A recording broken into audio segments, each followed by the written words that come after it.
नमस्कार, मेरा नाम है धीरज। मैं आईबीएस टेक्नोलॉजी जयपुर से आज आपसे डिस्कस करने वाला हूँ इंटरेक्टिव फ्लैट पैनल के बारे में। ये जो इंटरेक्टिव फ्लैट पैनल है, सबसे पहले मैं इसकी कंपनी के बारे में आपसे डिस्कस करूँ तो ये व्यूसोनिक कंपनी का इंटरेक्टिव फ्लैट पैनल है।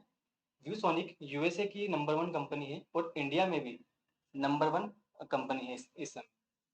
सबसे पहले मैं इसके हार्डवेयर की बात करूँ तो ये जो पैनल है, ये मेटेलिक फ्रेमिंग के साथ में आता है, पतले बेजल्स के साथ में आता है। इसकी जो ये ग्लासिंग सरफेस है, ये 7H anti Glade tempered glass इस पे लगा हुआ है। ठीक है। उसके बाद में हम बात करें जो इसमें हमको सॉफ्टवेयर मिलते हैं, तो सबसे पहले जैसे जो इसमें आपको इनबिल्ट इसमें फीचर्स जो आपको मिलते हैं उनकी मैं बात करूँ तो जो पैनल है ये एंड्रॉयड ऑपरेटिंग सिस्टम के साथ में आता है बाय डिफॉल्ट। एंड्रॉयड का आपको इसके अंदर 8 वर्जन आपको देखने को मिलता है। उसके बाद में हम बात करें इसमें सीपीयू आपको इसमें इनबिल्ट मिलता है। एंड्रॉयड में हम सीपीयू की बात करें तो उसमें मेन 3 कंपोनेंट्स को हम लेते हैं। ठीक है। उसमें पहली चीज प्रोसेसर। इसमें जो आपको प्रोसेसर मिलता है वो क्वाड कोर आपको प्रोसेसर मिलता है। सेकंड जो चीज होती है वो है रैम। इसमें जो आपको रैम मिलती है वो आपको 3 GB रैम मिलती है। उसके बाद में जो नेक्स्ट चीज है वो आती है रोम या इंटरनल स्टोरेज जिसे हम बोलते हैं। तो जो इंटरनल स्टोरेज है वो भी आपको इसमें 32 GB का आपको मिल जाता है। इसके अलावा अगर आप चाहते हैं कि ये जो इंटरनल स्टोरेज है इसको आप एक्सपेंड करना चाहते हैं, जैसे आप कोई एक्सटर्नल कोई यूएसबी लगाना चाहते हैं या फिर एक्सटर्नल कोई हार्ड डिस्क अगर आप लगाना चाहते हो, तो इसमें आपको काफ़ी सारे यूएसबी के पोर्ट्स मिल जाते हैं। तो यूएसबी पोर्ट के थ्रू आप कोई भी एक्सटर्नल हार्ड डिस्क या फिर आपकी जो पेन ड्राइव है वो आप इसमें कनेक्ट कर सकते हो अप टू 4 TB। 4 TB तक की यूएसबी आप हार्ड डिस्क के अंदर कनेक्ट कर सकते हो।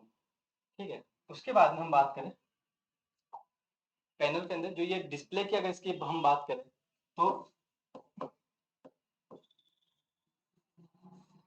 इसका जो डिस्प्ले है वो 4K अल्ट्रा एचडी रेजोल्यूशन के साथ में आता है। 4K अल्ट्रा एचडी रेजोल्यूशन का इसका आपको डिस्प्ले मिलता है। ठीक है। इसके अलावा जो ये इसका जो डिस्प्ले है ये एलईडी आपको इसमें बैकलाइट देखने को मिलती है। एलईडी होने की वजह से इसमें जो आपको बेनिफिट्स मिलता है एलईडी का, सबसे जो पहला बेनिफिट है वो है लो पावर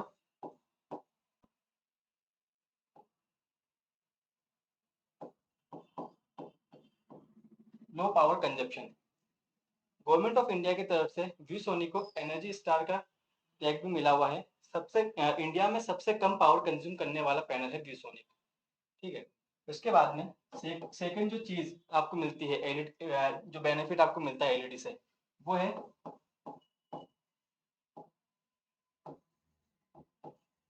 लॉन्ग लाइफ। इसमें जो एलईडी बैकलाइट्स है उसकी अगर लाइफ की हम बात करें तो वो आपको मिलती है 50,000 आवर्स की। 50,000 आवर्स की इसका आपको आपको इसकी जो इसकी एलईडी की लाइफ है वो आपको मिलती है। अगर हम एक नॉर्मल कैलकुलेशन भी अगर हम करते हैं 8 आवर्स हम इसे डेली यूज करते हैं, और अगर साल के 365 दिन भी अगर हम इसको यूज करेंगे, तो अगर आप इसको कैलकुलेट करेंगे, इससे आप इसको अगर मल्टीप्लाई करेंगे इससे, तो अप्रोक्स जो इसकी लाइफ निकल के आती है वो लगभग आपकी 15 से 17 साल की इसकी लाइफ निकल के आती है। फिर भी अगर हम इसको और भी अगर हार्ड कंडीशंस में हम यूज करते हैं तो भी अप्रोक्स 10 से 11 साल तो आप इसकी लाइफ ले सकते हो इजीली। उसके बाद हम बात करें ये जो इसका जो डिस्प्ले है, इस पैनल का जो डिस्प्ले, इसका जो पैनल यूज हुआ है वो है आईपीएस पैनल। आईपीएस पैनल का यूज करने का सबसे जो मेन बेनिफिट है वो होता है व्यूविंग एंगल। तो इसका जो व्यूविंग एंगल है वो भी आपको 178 डिग्री का मिल जाता है। अगर मान लीजिए आप कोई ऑफलाइन क्लासेस वगैरह यूज़ कर रहे हैं, आपके स्टूडेंट्स आपके सामने बैठे हुए हैं, कुछ स्टूडेंट वाइडर भी बैठे हुए हैं, वाइड एंगल के साथ में भी, अगर वो भी ऐसे देख रहे हैं तो एकदम क्लियरिटी के साथ में उनको नजर आएगा। Plus 4K ultra HD resolution है। तो अगर कुछ स्टूडेंट दूरी पर भी बैठे हुए हैं, मान लीजिए 50-60 फीट की दूरी पे भी अगर वो बैठे हुए हैं, तो भी उनको एकदम क्लियरिटी के साथ में यहाँ पर विजिबल होगा। ठीक है। उसके बाद में हम बात करें, जैसे मान लीजिए आप कुछ वीडियोस वगैरह प्ले करना चाहते हैं, ठीक है, कुछ वीडियोस वगैरह अगर आपको प्ले करने हैं तो उसके लिए जो स्पीकर्स वगैरह है उसकी हम बात करें, तो व्यूसोनिक के इंटरेक्टिव फ्लैट पैनल के अंदर आपको 10 वोल्ट के 2 स्पीकर्स और 15 वोल्ट का एक वूफर वो आपको इसमें इनबिल्ट मिलता है। तो टोटल यहाँ पर आपको 35 वोल्ट का साउंड सिस्टम भी आपको इसमें इनबिल्ट ही मिल जाता है। ठीक है। उसके बाद में हम बात करें पैनल में, जो आपको इसमें जैसे आपको कुछ इंटरनेट वगैरह इसमें आपको एक्सेस करना हो, ठीक है, तो उसके लिए आपको इसमें लैन पोर्ट वो आपको इसमें इनबिल्ट मिलता है। ठीक है। जो इसमें लैन पोर्ट दिया गया है वो भी आपको गीगा लैन पोर्ट आपको देखने को मिलता है। गीगा इनपुट आपको इसमें मिलता है। गीगा इनपुट क्या करता है, जैसे मान लीजिए आप जो इंटरनेट कनेक्शन आप यूज कर रहे हो, अगर वो आपको हाई स्पीड इंटरनेट दे रहा है 1 Gbps तक के अंदर भी आपको वो इंटरनेट की स्पीड आपको दे रहा है, तो यहाँ पर भी जो ये लैन पोर्ट जिस क्वालिटी का लगा हुआ है तो ये भी आपको 1 Gbps के अंदर आपको यहाँ पर स्पीड गेन करके दे देगा। इसके अलावा अगर आपको वाईफाई के थ्रू अगर आपको इंटरनेट एक्सेस करना है तो आप वाईफाई डोंगल्स वगैरह के थ्रू आप इसके अंदर वाईफाई से भी इंटरनेट एक्सेस कर सकते हैं। ठीक है। उसके बाद में हम बात करें सर्विस एंड सपोर्ट्स की, अगर इसकी व्यूसोनिक की बात करें तो व्यूसोनिक आपको 3 इयर्स की ऑन साइट वारंटी आपको देता है। ऑल ओवर इंडिया के अंदर 500 प्लस सर्विस सेंटर्स है व्यूसोनिक के।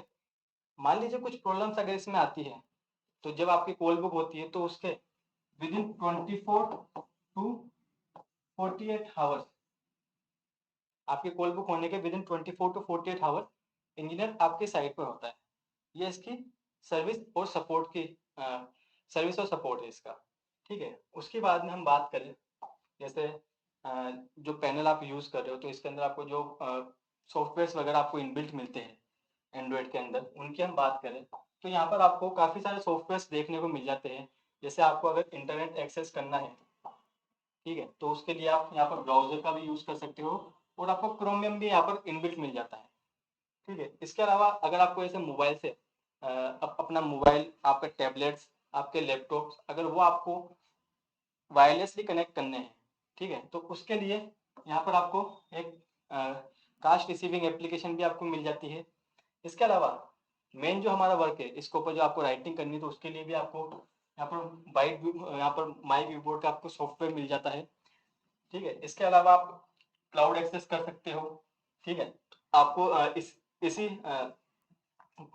जो पैनल है इसी के अंदर आपको आपके जो लेक्चर्स वगैरह है उसको आप रिकॉर्ड कर सकते हो।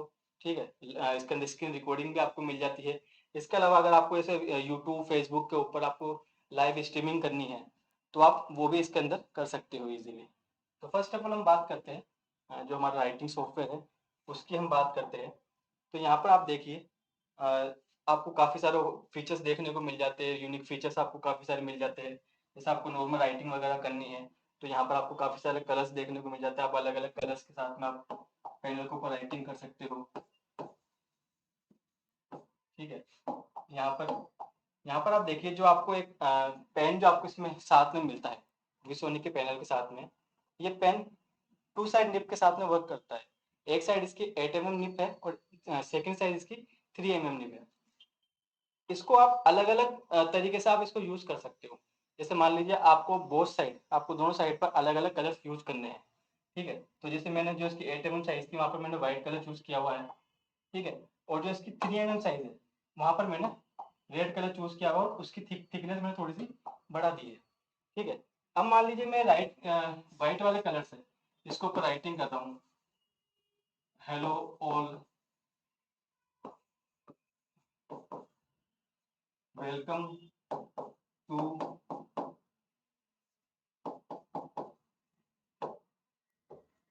IBS technologies.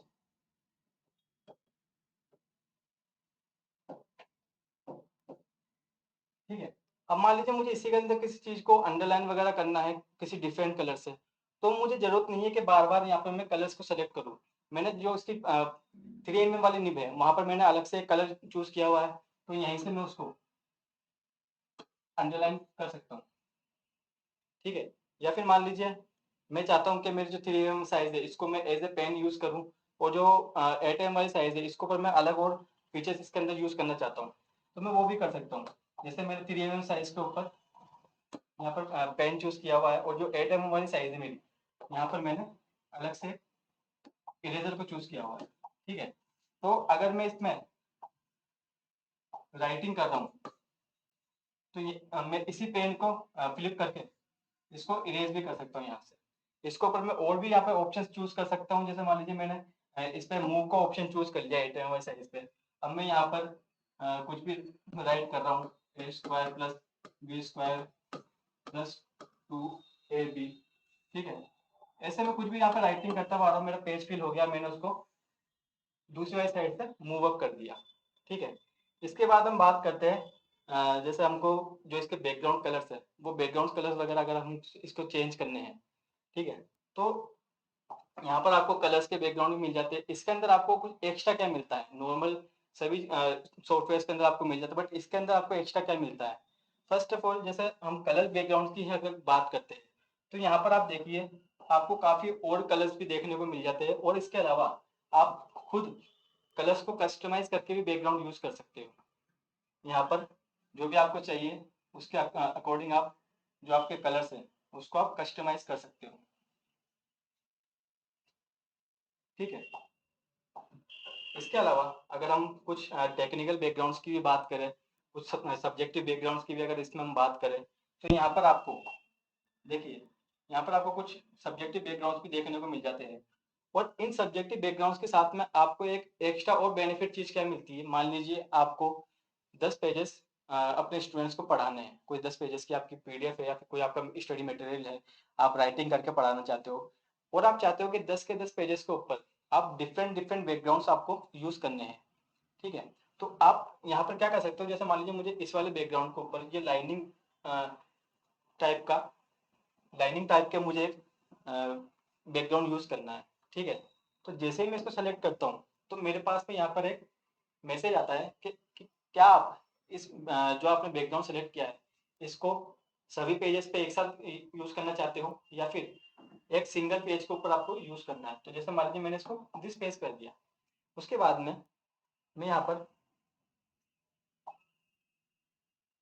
पर मैं मेरा ये दूसरा पेज है।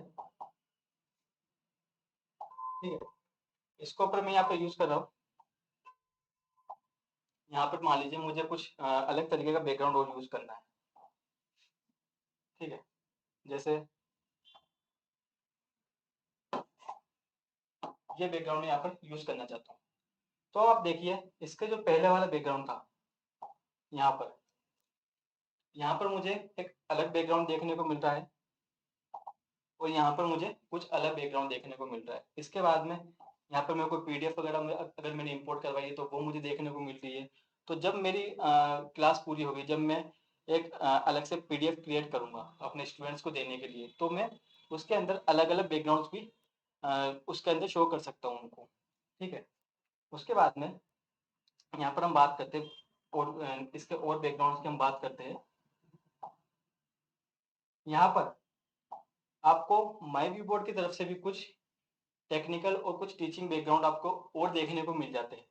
जैसे यहाँ पर आप देखिए art, geography, grid, health, holidays, sports, science, इनसे रिलेटेड काफी सारे बैकग्राउंड्स आपको यहाँ पर देखने को मिल जाते हैं। जैसे मुझे साइंस के बारे में कुछ चीजें पढ़ानी है तो यहाँ पर देखिए आप पीरियडिक टेबल्स वगैरह। ठीक है। और जो अपना ये टेबल्स वगैरह जो आती है सारी, वो आपको यहाँ पर देखने को मिल जाएगी बैकग्राउंड के रूप में। ठीक है, सोलर सिस्टम के बारे में अगर आपको पढ़ाना है तो वो भी आपको यहाँ पर बैकग्राउंड के रूप में देखने को मिल जाएगा।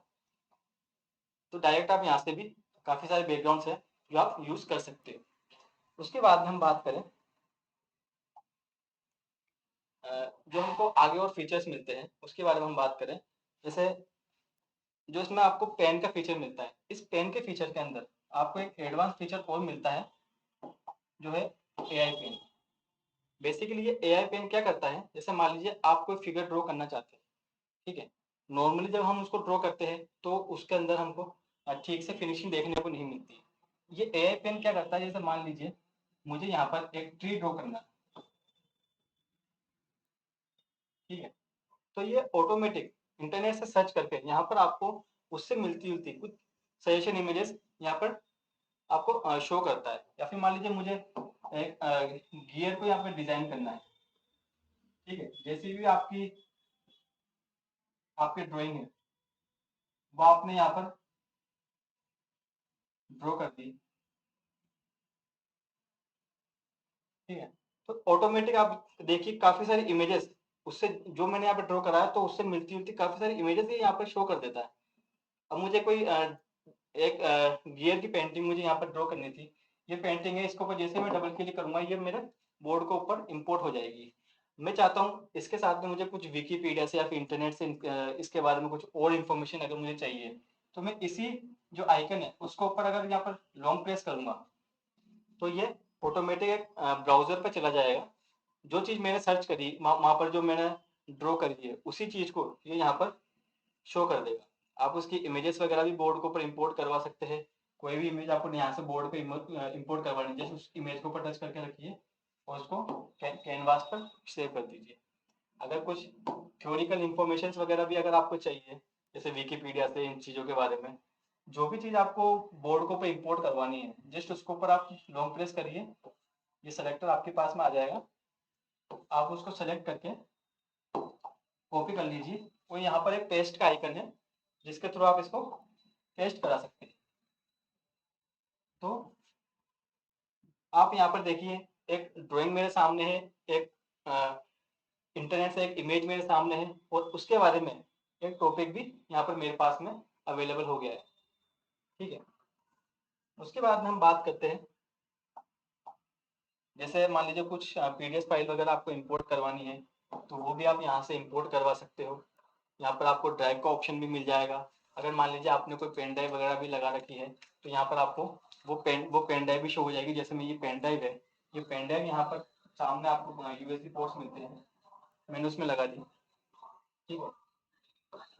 तो आप यहाँ पर देखिए जैसे मैंने पेन ड्राइव लगाई यहाँ पर पेन ड्राइव का ऑप्शन भी आ गया।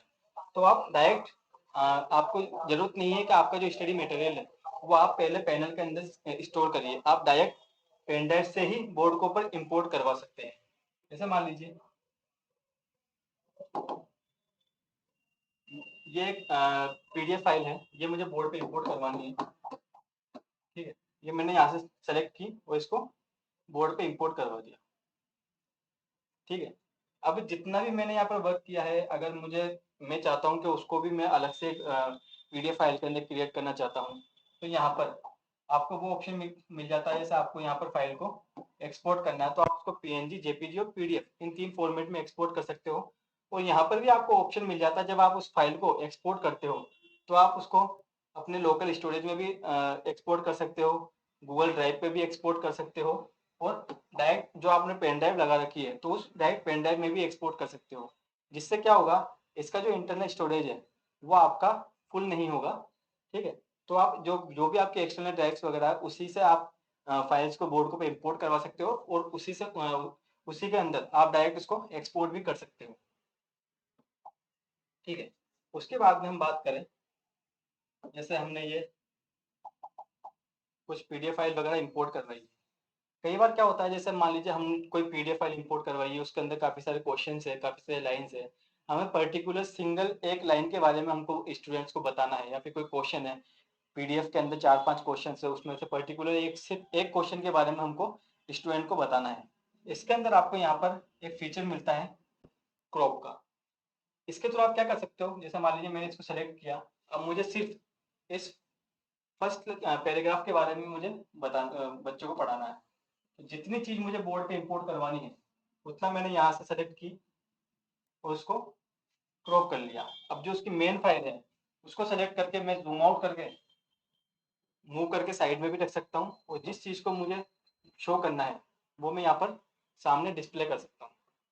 ऐसे ही आप इस क्रॉप सिस्टम की जो ऑप्शन है क्रॉपिंग का, इसके थ्रू कोई भी पीडीएफ फाइल हो आपकी, कोई भी इमेज फाइल हो, वहां से अगर आपको किसी पर्टिकुलर पार्ट, जैसे आप मान लीजिए कुछ ह्यूमन बॉडी पार्ट के बारे में साइंस के अंदर कुछ आप पढ़ा रहे हैं, किसी पर्टिकुलर पार्ट के बारे में आपको स्टूडेंट को समझाना है, तो उस पर्टिकुलर पार्ट को आप क्रॉप करके अलग कर सकते हो। ठीक है, या फिर मान लीजिए आप कोई वीडियोस वगैरह भी बोर्ड को पे इंपोर्ट करवाना चाहते हैं, जैसे यहाँ पर ऑप्शन है, ये वीडियो मैं बोर्ड को पे इंपोर्ट करवा रहा हूँ। ठीक है, इसको मूव करना है, जहाँ पर भी इसे आपको एडजस्ट करके रखना है वो आप कर सकते हो। ये यहाँ पर डायरेक्ट आप इसको प्ले भी कर सकते हो। चलते हुए वीडियो में भी आपको अगर समझाना है तो जैसे मान लीजिए मुझे सीन के बारे में समझाना है, मैंने पॉज किया, यहाँ पर पेन सेलेक्ट किया और डायरेक्ट में इसको ऊपर राइटिंग कर सकता हूँ। ठीक है, या फिर मान लीजिए आपको डायरेक्ट इसके ऊपर राइटिंग नहीं करनी है। ठीक है, डायरेक्ट आपको इसके ऊपर राइटिंग नहीं करनी है, इस पर्टिकुलर सीन के बारे में आपको बच्चों को समझाना है और इस सीन को इस वीडियो से कैप्चर करके अलग निकालना है। तो आप क्या कर सकते हो, जैसे आप इसको सेलेक्ट करेंगे, जैसे आप इसको सेलेक्ट करेंगे यहाँ पर आपको एक स्क्रीन कैप्चर का भी ऑप्शन आपको मिल जाता है। तो जैसे ही आप इसको चूज करते हो तो आप देखिए आपकी जो वीडियो फाइल है उसको आप जूम आउट कर सकते हो। ठीक है, और जो आपकी कैप्चर फाइल थी उसको आप यहाँ पर शो कर सकते हो। अब इसके बारे में आपको जो भी समझाना है तो आप पेन सेलेक्ट करके जो भी आपको राइटिंग करनी है वो आप कर सकते हो। इस पार्ट्स के बारे में जो भी आपको समझाना है वो आप समझा सकते हो। जब आपका पूरा इस पे जो एक्सप्लेनेशन आपका कंप्लीट हो गया उसके बाद में अगर आपको इसको दोबारा से यूज करना है, ठीक है, तो आप इसको चाहे से डिलीट कर दीजिए, आपका जो वीडियो है उसको आप कंटिन्यूसली प्ले कर सकते हो वापस।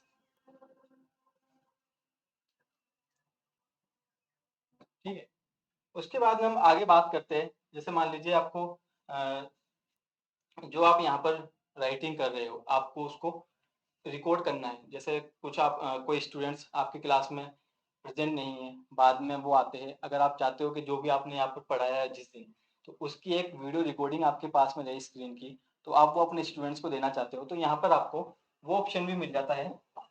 आप यहाँ पर ये रिकॉर्डिंग फीचर के थ्रू आप इसके अंदर जो भी राइटिंग कर रहे हो, अगर आपने इससे माइक भी कनेक्ट किया हुआ है, तो आप अपनी वॉइस और अपनी जो इसके ऊपर आप राइटिंग कर रहे हो वो एक MP4 फाइल के अंदर आप उसको रिकॉर्ड कर सकते हो, ताकि फ्यूचर में आपको स्टूडेंट्स को अगर वो प्रोवाइड करनी है तो आप वो भी इजीली उनको प्रोवाइड कर सकते हो। जैसे मान लीजिए मैंने इस पर स्टार्ट किया। ठीक है, अब जैसे मैंने इसको यहाँ पर जो एडजस्ट करना है वो मैंने कर दिया। अब मैं यहाँ पर जो भी ऑप्शंस वगैरह यहाँ पे यूज कर रहा हूँ, ठीक है, हेलो और ठीक है, जो मैं यहाँ पर राइटिंग कर रहा हूँ, अगर मैंने कोई माइक वगैरह कनेक्ट किया हुआ है तो मेरी वॉइस भी ये रिकॉर्ड कर लेगा। ठीक है, अभी जैसे मैं यहाँ पर कुछ भी राइटिंग कर रहा हूँ, अब आप देखिए जब मेरा लेक्चर पूरा होगा, जैसे मैंने इसको स्टॉप किया, स्टॉप करने के बाद में सबसे पहले ये आपको जो आपने लेक्चर रिकॉर्ड किया है उसका एक प्रीव्यू आपको यहाँ पर शो करता है। उसको आप प्रीव्यू भी देख सकते हो। उसके बाद में जब आप उसको सेव करते हो तो ये यहाँ पर ऑप्शन आपको दे देता है कि आप इसको लोकल स्टोरेज में भी सेव कर सकते हो, या फिर अगर आपने कोई पेन ड्राइव कोई एक्स्ट्रा हार्ड डिस्क वगैरह लगा रखी है तो डायरेक्ट आप उसमें भी उसको सेव कर सकते हो। ये आपको यहाँ पर MP4 के अंदर इस फॉर्मेट को आपको सेव करके देता है।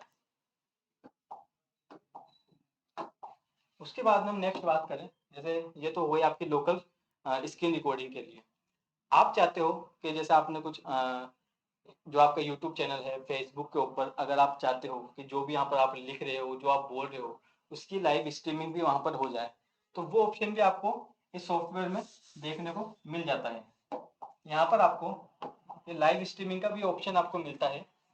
इसके थ्रू आप क्या कर सकते हो, जैसे ये यहाँ पर आपको यूट्यूब के ऊपर करना है, यहाँ पर आपको 4 प्लेटफॉर्म्स देखने को मिलते हैं, यूट्यूब, फेसबुक, वर्कप्लेस और ट्विच। जिस भी प्लेटफॉर्म के ऊपर आपको लाइव स्ट्रीमिंग करनी है आप उसको सेलेक्ट कर लीजिए, ठीक है। और जो उसकी स्ट्रीम की जो होती है, जैसे मान लीजिए आपको यूट्यूब के ऊपर करना है, आपने यूट्यूब को सिलेक्ट कर लिया। अब आपका जो यूट्यूब चैनल होगा वहां पर आपको एक स्ट्रीम की प्रोवाइड की जाती है। उस स्ट्रीम की को आप यहाँ पर पेस्ट करवा कर यहाँ पर पेस्ट करवा सकते हैं, और जो आपकी स्ट्रीमिंग हो रही है उसको आप यहाँ पर डायरेक्ट रिकॉर्ड भी कर सकते हो।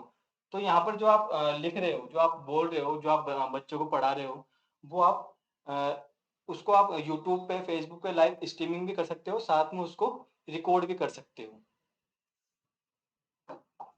ठीक है।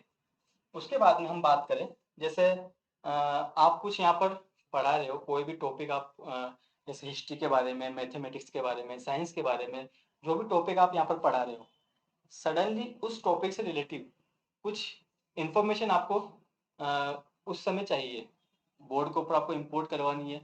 और मान लीजिए वो आपके पास में कोई पेन ड्राइव वगैरह में नहीं है, कुछ न्यू इन्फॉर्मेशन है, जैसे मान लीजिए अभी कोविड-19 के बारे में आप बच्चों को पढ़ा रहे हो, आपको लेटेस्ट डेटा आपको अगर कोविड-19 का चाहिए, तो और अगर वो आपके पास में पेन ड्राइव वगैरह में या पैनल के अंदर अवेलेबल नहीं है, तो यहाँ पर माई व्यू बोर्ड जो सॉफ्टवेयर है, इसी के अंदर आपको एक इनबिल्ट क्रोमियम ब्राउजर भी मिल जाता है।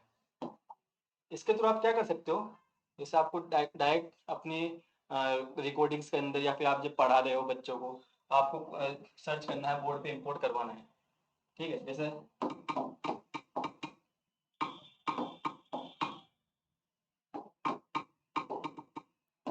मुझे कोविड-19 अपडेट के बारे में बच्चों को कुछ समझाना है, ठीक है, तो मैं यहाँ से डायरेक्ट उसको शो कर सकता हूँ, ठीक है। या फिर मान लीजिए मैं हिस्ट्री के बारे में अगर आप कुछ बताना चाह रहे हो, बच्चों को पढ़ा रहे हो, मैथमेटिक्स के बारे में आप कुछ बच्चों को पढ़ा रहे हो, साइंस के बारे में आप कुछ बच्चों को पढ़ा रहे हो, ठीक है। मान लीजिए आपको कुछ ह्यूमन बॉडी पार्ट्स की इमेजेस बोर्ड को इंपोर्ट करवानी है, तो आप यहाँ पर डायरेक्ट इस क्रोम ब्राउजर के थ्रू उससे सर्च करके, जैसे आपको इमेज बोर्ड पे इंपोर्ट करवानी है, तो डायरेक्ट आप यहीं से उससे बोर्ड के ऊपर इंपोर्ट करवा सकते हो। उन इमेजेस को आपको जरूरी नहीं है कि आपके लोकल स्टोरेज में होनी चाहिए या फिर आपके पेन ड्राइव वगैरह में वो होनी चाहिए। जो भी इमेज आपको बोर्ड पे इंपोर्ट करवानी है, जैसे मान लीजिए मुझे इस इमेज को बोर्ड पे इंपोर्ट करवाना है, ठीक है, जस्ट आप उस इमेज के ऊपर लॉन्ग प्रेस करिए, यहाँ पर सेव इमेज का ऑप्शन आया था, वो आप डायरेक्ट बोर्ड के ऊपर इंपोर्ट करवा सकते हो, ठीक है। ऐसे ही अगर वही कुछ अगर थ्योरिकल इंफॉर्मेशन वगैरह भी अगर आपको इसके बारे में बोर्ड पे इंपोर्ट करवानी है, ठीक है, हिंदी में करवानी है, इंग्लिश में करवानी है, तो आप यहाँ से चेंज करके वो भी आप बोर्ड के ऊपर इंपोर्ट करवा सकते हो।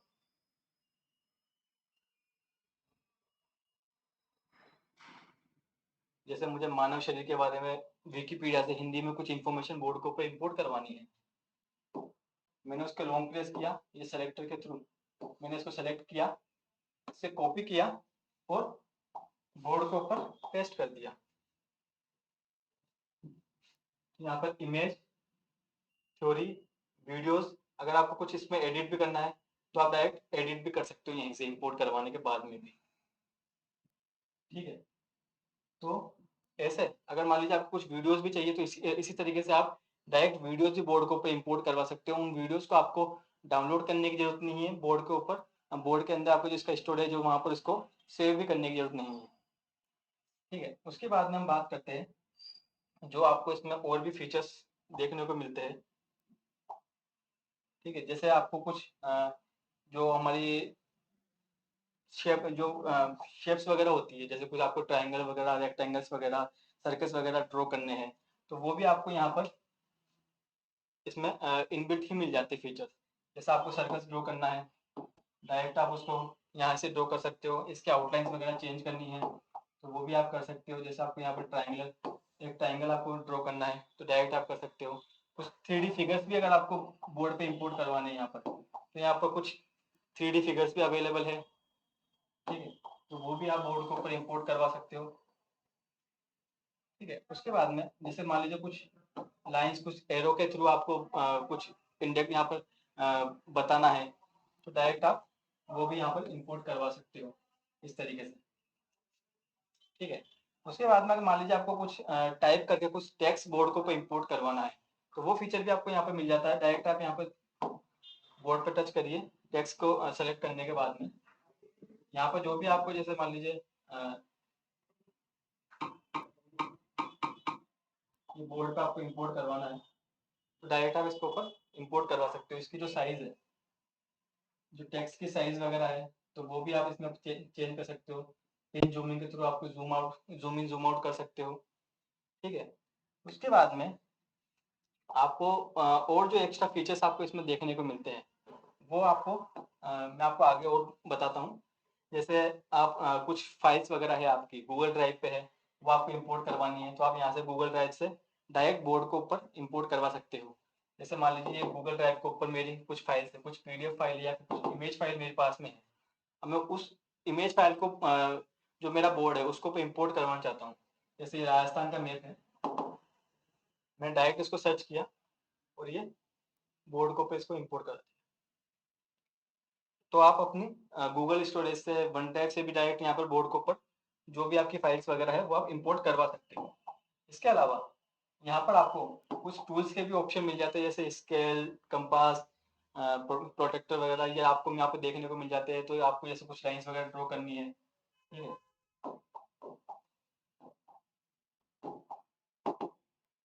तो आप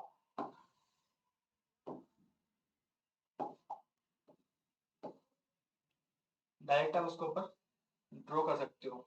जितने भी इंचेस की आपको लाइन यहाँ पर ड्रॉ करनी है वो आप कर सकते हो। ठीक है,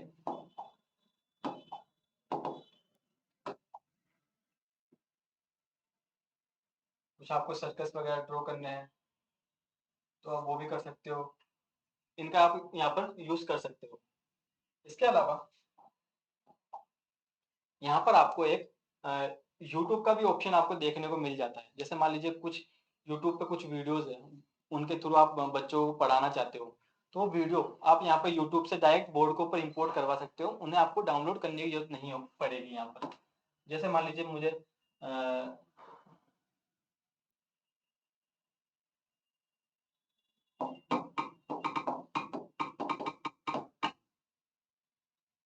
यहाँ से मैं एक यूट्यूब से डायरेक्ट मैं एक वीडियो सर्च कर रहा हूँ।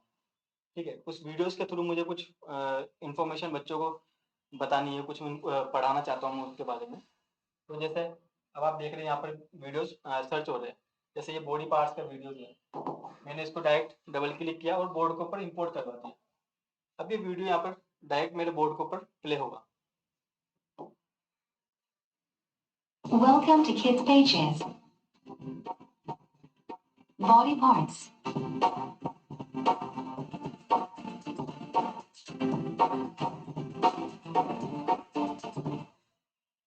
अब आप इसमें एक चीज और देखिए,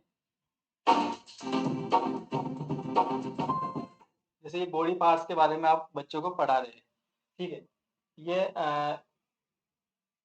एक इमेज आपके सामने आई है। अब आप चाहते हो पर्टिकुलर जो ये इमेज आपके सामने है, इस इमेज को यहाँ से कैप्चर करके बोर्ड के ऊपर इंपोर्ट करवाना है। तो यहीं पे आपको डायरेक्ट एक कैप्चर का ऑप्शन मिलता है, उसे आप कैप्चर करिए, ये इमेज डायरेक्ट आपके बोर्ड के ऊपर इंपोर्ट हो जाएगी। ठीक है, आपको इसको मैक्सिमाइज करना है तो आप मैक्सिमाइज भी कर सकते हो।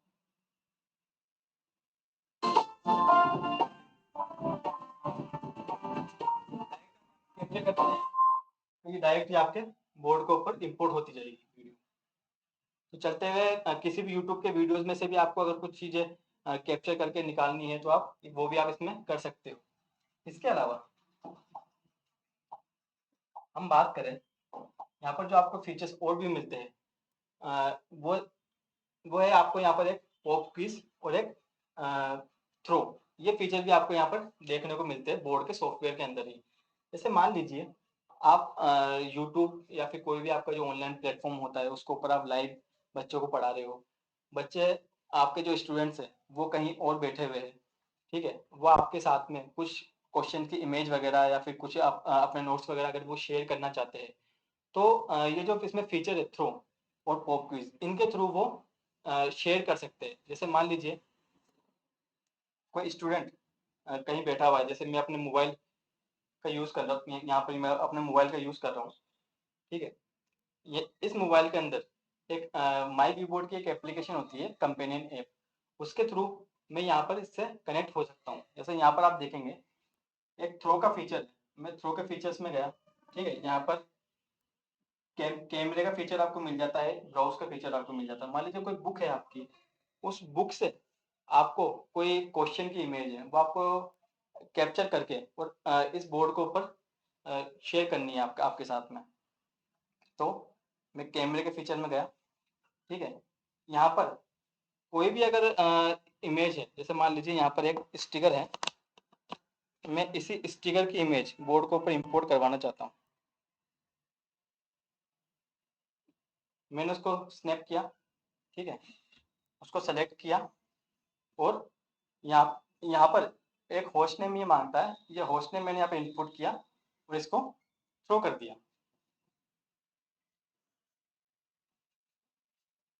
अब आप देखेंगे जैसे ये यहाँ पर थ्रो होता है, यहाँ पर जैसे सक्सेसफुल होगा, स्टूडेंट ने जो भी इमेज आपके पास में थ्रो करी है, जैसे वो यहाँ पर उसके पास में सक्सेसफुल होगी, यहाँ पर आपको एक बेल आइकन के पास में नोटिफिकेशन शो हो जाएगा कि इस पर्सन ने आपके पास में एक इमेज थ्रो करी है, आप चाहते हो उसे बोर्ड पे इंपोर्ट करवाना, ठीक है। तो वो यहाँ पर आपको इस थ्रो वाले फीचर में शो हो जाएगी। इसे आप अगर यहाँ पर आपको एक प्रीव्यू दिखाएगा, अगर वो आपको लगता है कि ये बोर्ड के ऊपर शो करनी चाहिए, ये जरूरी है अगर इसको शो करना, तो आप उसके ऊपर डबल क्लिक करेंगे, वो डायरेक्ट जो इमेज है वो डाउनलोड होके बोर्ड के ऊपर शो हो जाएगी, ठीक है। इसी के साथ में आपको एक यहाँ पर पॉप क्विज का भी फीचर मिलता है। ये बेसिकली क्या करता है, जैसे मान लीजिए आपने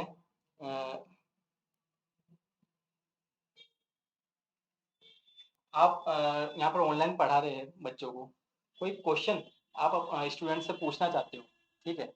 मान लीजिए कोई सा भी क्वेश्चन अगर आपको स्टूडेंट से पूछना है, यहाँ पर ये क्वेश्चन का सेगमेंट है, आपने उसको यहाँ पर राइट करना है। जैसे मान लीजिए मैंने यहाँ पर लिखा 2+2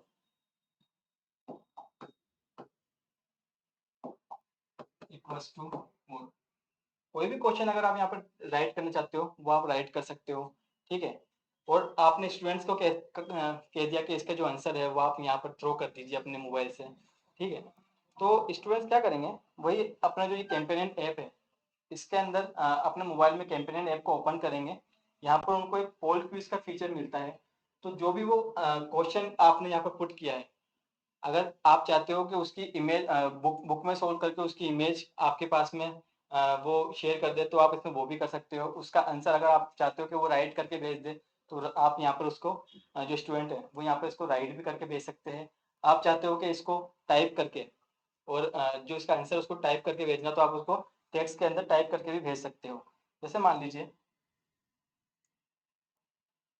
मुझे यहाँ पर मेरा जो आंसर था वो मुझे इस यहाँ पर राइट करके थ्रो करना है।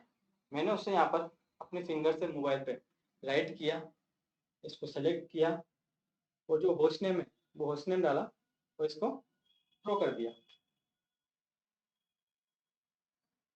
अब आप देखिएगा जैसे ही यहाँ पर स्टूडेंट के पास में सक्सेसफुल होगा, जो टीचर यहाँ पर पढ़ा रहा है, ठीक है, जो टीचर यहाँ पर पढ़ा रहा है, तो उनके पास में यहाँ पर जो जो स्टूडेंट्स के आंसर्स आते जाएंगे तो उनके नेम यहाँ पर डिस्प्ले होते जाएंगे, ठीक है। आपको देखना है इनका आंसर्स क्या था, तो आप जैसे इस नेम पे टच करेंगे तो उनका आंसर यहाँ पर रिव्यू शो हो जाएगा। जितने भी आपके स्टूडेंट्स के आंसर आएंगे, आप चाहते हो कि उसे स्टोर करना, उसे सेव करना फ्यूचर के लिए, कि कभी आपको देखना हो कि इस डेट को आपने कौन सा क्वेश्चन पूछा था, किन किन स्टूडेंट्स के आपके पास में आंसर्स आए थे और वो आंसर्स क्या क्या थे, तो वो आप इजीली उसको आप स्टोर कर सकते हो। यहाँ पर एक आपको सेव का ऑप्शन मिलता है, जैसे ही आप इस पे सेव पे क्लिक करेंगे तो आपको वो किस जगह पर उसकी लोकेशन क्या देनी है वो भी आप यहाँ पर डिसाइड कर सकते हो। जैसे आपको लोकल स्टोरेज में सेव करना है, गूगल ड्राइव पे आपको इसको सेव करना है, या फिर आपने जो पेन ड्राइव यूज़ कर रहे हो आप चाहते हो इसका स्टोरेज मुझे यूज़ ही नहीं करना, डायरेक्ट मुझे पेन ड्राइव में ही इसको सेव करना है, तो आप डायरेक्ट उसको पेन ड्राइव में भी सेव कर सकते हो। जैसे मान लीजिए मैंने पेन ड्राइव के यहाँ पर इसका जो स्टोरेज है उसके अंदर यहाँ पर एक डॉक्यूमेंट फोल्डर के अंदर उसको सेव कर दिया, ठीक है। आपकी क्लासेस पूरी हो गई, अब कभी आप मान लीजिए देखना चाहते हो कि आपने किसी डेट को आपने जो क्वेश्चन पूछा था, तो आपका क्वेश्चन क्या था और आपके किस किस स्टूडेंट्स के क्या क्या आंसर्स आए थे। तो यहाँ पर आप फोल्डर के ऑप्शन में चले जाइए। जिस फोल्डर में आपने उसको सेव किया था उसको आप ओपन करेंगे तो आप देखेंगे यहाँ पर एक फोल्डर क्रिएट हो गया ऑटोमेटिक। इसमें आज की डेट आ रही है, जैसे मैंने अभी यहाँ पर एक क्वेश्चन सैंपल के लिए एक क्वेश्चन पूछा था, तो यहाँ पर आज की डेट आ रही है और क्वेश्चन का टाइमिंग आ रहा है कि किस टाइम पे आपने वो क्वेश्चन पूछा था। तो जब आप इसको ओपन करेंगे तो सबसे पहले यहाँ पर आपको क्वेश्चन की इमेज दिखाएगा। जो क्वेश्चन आपने पूछा था उस क्वेश्चन की इमेज यहाँ पर शो करेगा आपको। ठीक है, तो आप देख सकते हो ये क्वेश्चन की इमेज है। उसके बाद में आपको देखना है कि स्टूडेंट्स के आंसर क्या क्या है इसकी। तो जिस जिस जिस नाम से आपके आंसर्स आएंगे उन नाम का यहाँ पर फोल्डर्स यहाँ पर क्रिएट हो जाएंगे ऑटोमेटिक। जैसे आप उन फोल्डर्स को ओपन करेंगे तो उसके अंदर जो स्टूडेंट्स के आंसर आए हैं उनकी यहाँ पर इमेज भी आपको शो कर देगा। तो अपने आप जो क्वेश्चन आपने पूछा था आप उसको भी सेव कर रख सकते हो कि इस डेट को आपने ये क्वेश्चन पूछा था और इसी स्टूडेंट्स के आंसर आए थे और इन स्टूडेंट्स ने ये आंसर दिए थे। वो सारे आप यहाँ पर स्टोर कर सकते हो। ठीक है, उसके बाद में हम बात करें इसमें जो और भी आपको अगर फीचर्स वगैरह की हम बात करें, आपको जो भी अपनी फाइल्स वगैरह सेव करनी है तो आप सेव भी इसको कर सकते हो। जो इसका खुद का इंटरेक्टिव वाइट बोर्ड का जो इसका फॉर्मेट जो होता है, जो माई व्यू बोर्ड है इसका, उसमें भी सेव कर सकते हो। आपको एक्सपोर्ट करना है अदर फॉर्मेट्स के अंदर तो आप एक्सपोर्ट भी कर सकते हो यहाँ पर पीएनजी, जेपीजी और पीडीएफ के अंदर। ठीक है, जैसे मान लीजिए मुझे जितने ही मैंने अभी यहाँ पर आपको बताया है उसकी एक अलग से एक पीडीएफ फाइल मुझे क्रिएट करनी है सॉफ्टवेयर के अंदर। ठीक है, तो मैंने सेलेक्ट किया कि वो फाइल मुझे कहाँ पर चाहिए। जैसे मान लीजिए मैंने इसको इस फोल्डर के अंदर उसको सेलेक्ट कर लिया। यहाँ पर मुझे पीडीएफ बनानी है उसकी। यहाँ पर मैंने फॉर्मेट को सेलेक्ट किया पीडीएफ, उसका नेम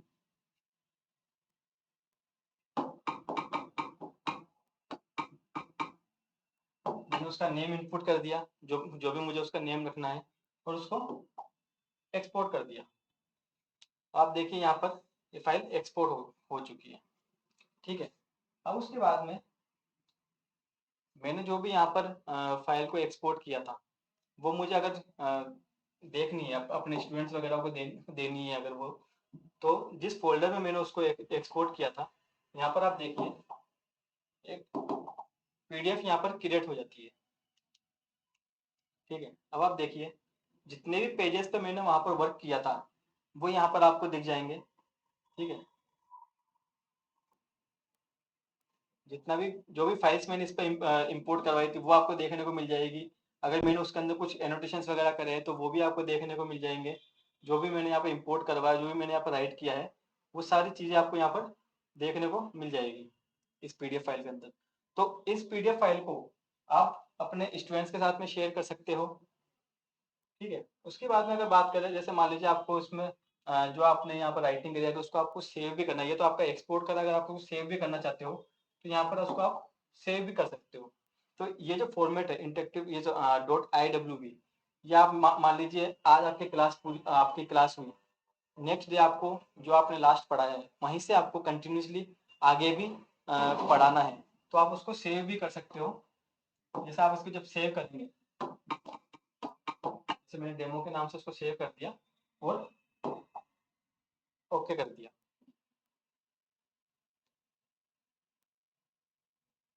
अब देखिए अब ये फाइल सेव हो गई है। अब जैसे मान लीजिए मैं इसको अगर मिनिमाइज कर देता हूँ एक बार, या फिर इसको सॉफ्टवेयर को आप क्लोज भी कर सकते हो, तो यहाँ पर देखिए एक फाइल यहाँ पर भी क्रिएट हो चुकी है। अगर मैं इसको ओपन करूँगा, ठीक है, आप इसको डायरेक्ट ओपन कर सकते हो, या फिर यहाँ पर जैसे आप यहाँ पर आए, ठीक है, यहाँ पर आपको ओपन का ऑप्शन मिलता है तो आप यहाँ से भी उसको ओपन करवा सकते हो। तो जब आप इसको ओपन करवाएंगे तो जितना भी आपने यहाँ पर पहले लास्ट डे आपने पढ़ाया था, जो आपने सेव किया है, वो एज इट इज बोर्ड के ऊपर इंपोर्ट हो जाएगा। देखिए जो भी आपने पढ़ाया था, यहाँ पे जो भी आपने लिखा था वो एज इट इज बोर्ड के ऊपर इंपोर्ट हो जाएगा वापस। ठीक है, तो ये सारे फीचर्स आपको यहाँ पर देखने को मिल जाते हैं बोर्ड के सॉफ्टवेयर के अंदर। इसके अलावा अगर मैं पैनल की भी और बात करूँ, इसमें जो और भी हमको फीचर्स देखने को मिलते हैं पैनल के अंदर, ये तो राइटिंग सॉफ्टवेयर के फीचर्स थे। इसके अलावा अगर मान लीजिए आपको अपने मोबाइल, अपने टैबलेट्स, अपने लैपटॉप्स के साथ में इसको वायरलेसली कनेक्ट करना है, तो यहाँ पर आपको एक रिसीविंग एप्लीकेशन भी आपको मिल जाती है। इसके लिए आपको क्या करना होता है, अपना जो डिवाइसेस है, जो भी आपका पैनल है, आपका मोबाइल है या फिर आपके लैपटॉप वगैरह है, उनको एक सेम नेटवर्क पर कनेक्ट कनेक्ट करके, और आपको जैसे ये आपको मोबाइल को कनेक्ट करना है, यहाँ पर एक विकास सेंडर एप्लीकेशन आपको प्ले स्टोर पे मिल जाती है। उस एप्लीकेशन को आपको अपने मोबाइल में या फिर अपने लैपटॉप वगैरह में कनेक्ट करना है। आपको उसमें ऑन करना है अपने लैपटॉप वगैरह के अंदर, जो भी आपका लैपटॉप है या फिर आपका टैबलेट है, आपके एंड्रॉयड फ़ोन है, आपके आईफोन है, आईओएस डिवाइस वगैरह सबके अंदर आप इसको कनेक्ट कर सकते हो।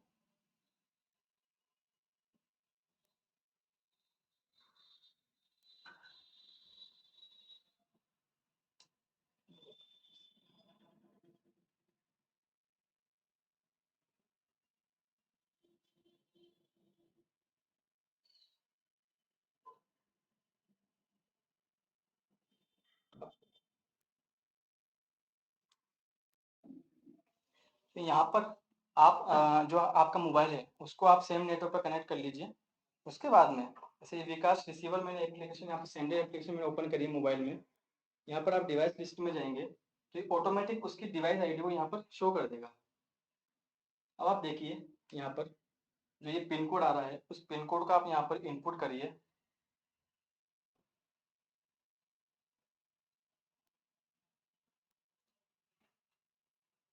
तो आप देखेंगे जो आपके पैनल की जो स्क्रीन है वो आपकी अ, इस जो मोबाइल है आपका या फिर आपकी जो भी डिवाइस है जो आप इससे कनेक्ट करना चाहते हो, वो डायरेक्ट यहाँ पर शो हो चुकी है। अब इसको आप यहाँ से कंट्रोल भी कर सकते हो, ठीक है, या फिर कोई फाइल्स वगैरह अगर आपको यहाँ पर शेयर करनी है तो आप अपने मोबाइल से ही कोई कोई पीडीएफ फाइल्स वगैरह है तो वो भी आप यहाँ पर शेयर कर सकते हो।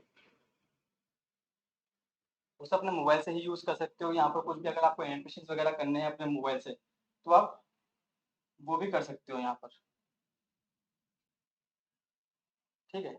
या फिर मान लीजिए अ, आपका जो मोबाइल है, जो इस एप्लीकेशन के थ्रू आप अपने मोबाइल को एक विजुअलाइजर के तौर पे भी आप यहाँ पर डिस्प्ले कर सकते हो। कोई भी आपकी बुक है तो वो आप यहाँ पर इसके ऊपर भी शो कर सकते हो। काफ़ी सारे फीचर्स आपको इसमें देखने को मिल जाते हैं,